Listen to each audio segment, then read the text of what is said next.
Hi guys. Again, welcome to my vlog. So, in today's episode, medyo kinakati ako. medyo kinakati na ako. Um, today's episode, maglilinis tayo. So, everything that you will see here, let me show you. So, yeah, it's um, everything everything that you will see here, lilinisin natin. So, not necessarily sobrang tidy.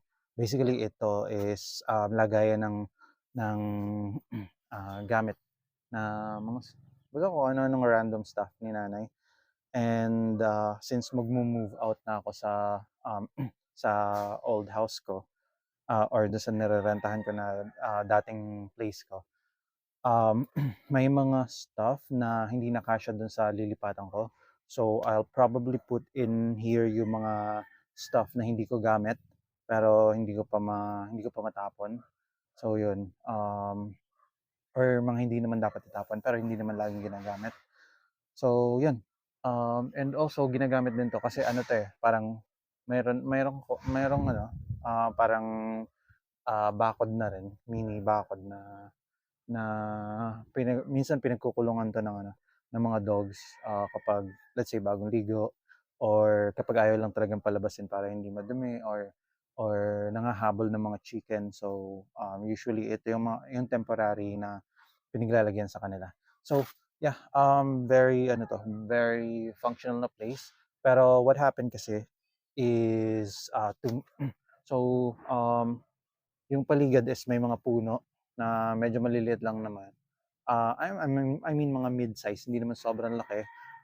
Pero yun, sobrang na um, sobrang um, matagal na hindi na-maintain.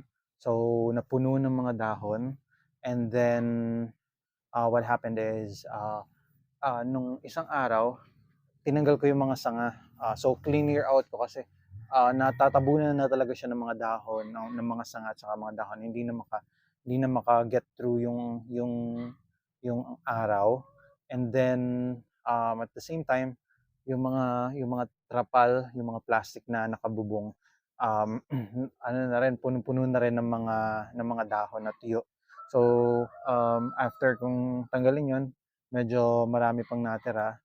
Actually right now, nag-subside pa siya ng konti kasi natuyo na. But before, mas marami, parang yung look niya is mas marami kasi mga green pa yung mga dahon, so medyo vibrant pa. So parang ang dami pang ina-occupy na space. And unlike right now, medyo natuyo na. So parang konti na lang yung mas konti na lang. Pero in a way, marami pa rin. It's still a lot of work to do. Anyway, yun, that's that. Let's get going kasi marami pa ako ding gagawin maya-maya. But again, welcome to my vlog. I'm trying to vlog 365 days all throughout this year. So that means one vlog per day. You could expect that, and please do check out the other videos on my channel, guys. Yun, let's start. Let's get going.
Yun guys,